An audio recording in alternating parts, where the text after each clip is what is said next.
ईश्वरीय संदेश। संपूर्ण सृष्टि में संपूर्ण पहलुओं से मनुष्यों ने भौतिक जगत में अहम तरक्की की है। अपनी तीक्ष्ण बुद्धि से प्रकृति के पांचों तत्वों का विश्लेषण कर अपने भौतिक जीवन को सुविधाजनक बनाया है, परंतु क्या अपनी अनंत भौतिक इच्छाओं को पूर्ण करने की कोशिश को ही जीवन कहा जाता है? क्या इसे ही श्रेष्ठ मनुष्य योनि की प्रगति कहेंगे?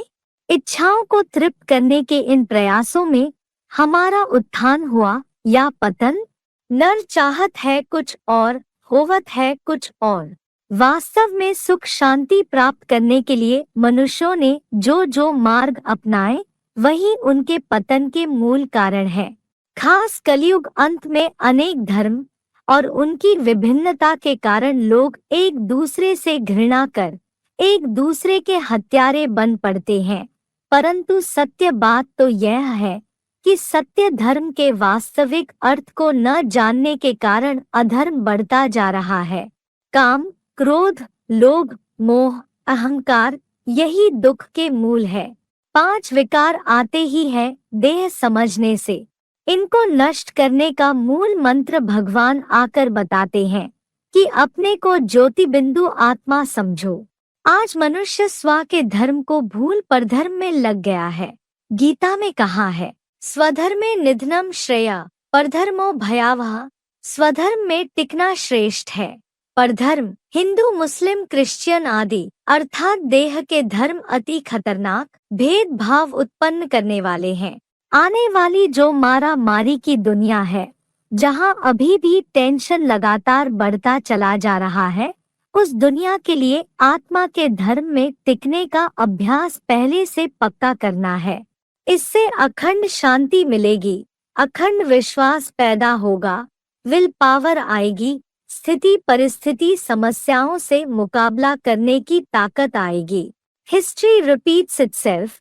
इतिहास स्वयं को दोहराता है के तथ्यानुसार 5000 वर्ष पूर्व का महाभारी महाभारत गृह युद्ध का समय दोबारा आ चुका है, जहां एक और पूर्वी देशों में घरेलू गृह युद्ध भड़क रहे हैं और जहां पश्चिमी देशों ने अपनी बुद्धि के बल से एटम बम जैसी विनाशकारी सामग्री का निर्माण कर लिया है, वहीं दूसरी ओर अपने वचनानुसार अधर्म को मिटाने और सत्य धर्म की स्थापना करने धर्म संस्थापनार्थाय निराकार भगवान शिव का आगमन हो चुका है।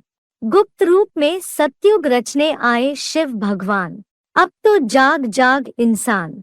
गीता अनुसार मानुषीम तनुमाश्रितम, मानव शरीर का आधार लेकर भगवान शिव प्रवेश करते हैं, तो किसी मानव शरीर में प्रवेश कर गुप्त रूप से वह अपना कार्य कर रहे हैं।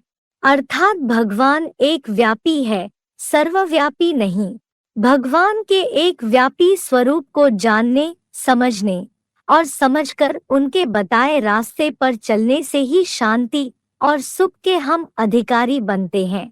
अब यह दोजख, हेल, नारकीय कलयुग की आसुरी दुनिया खत्म होकर नई जन्नत, पैराडाइज, सत्युगी दुनिया आ रही है।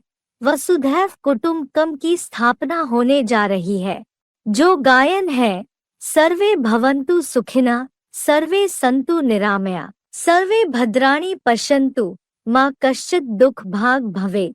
सभी सुखी रहें, सभी निरोगी रहें, सभी का कल्याण हो, सभी के दुख दूर हो जाए, यही भगवान चाहते हैं। यह तभी संभव है जब सभी प्रकार की पराधीनता से निजात मिल जाए, न मन का बंधन हो और न किसी व्यक्ति का। इसके लिए ही भगवान आकर सच्चा गीता ज्ञान दे रहे हैं। दुनियावी गीता की 108 से भी अधिक टीकाएं बन चुकी है। इतना अध्ययन किया जा रहा है, परंतु फिर भी हिंदू धर्म का उत्थान नहीं हो पाया। हिंदू धर्म के अनुयायी ही जास्ती धर्म परिवर्तन कर रहे हैं, क्योंकि उस गीता ज्ञान के सही अर्थों को न समझने के कारण उसे मात्र हिंदू धर्म से जोड़ दिया है। परंतु यह गीता जिसके ज्ञान का लोहा सभी धर्म वालों ने माना है, वह किसी एक धर्म विशेष नहीं, अपितु समूचे जन साधारण से जुड़ी हुई है। उस गीता ज्ञान की सही व्याख्या भगवान आकर दे रहे हैं। वास्तव में यही गीता ज्ञान में सहज राज योग की शिक्षा दी गई है, इसलिए गीता में आया है, राज विद्या राजगुह्यम पवित्रम इदम उत्तमम।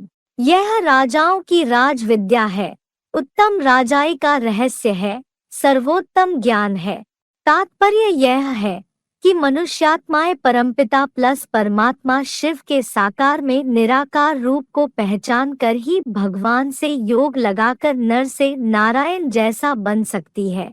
यही गीता में राज विद्या राजयोग का उपदेश है। यह राजयोग राजा बनाने वाला है।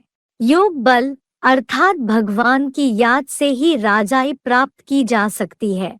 हिटलर, मुसोलिनी, नेपोलियन, इन्होंने हिंसा के आधार पर सारी दुनिया में राजाई स्थापन करनी चाहिए, लेकिन ये लॉ नहीं है कि कोई हिंसक बनकर सारी दुनिया का दिल जीत सके। ये सहज ज्ञान और सहज राजयोग है, जिसके आधार पर सारी दुनिया के दिल को जीता जा सकता है, विश्व की बादशाही प्राप्त की जा सकती है।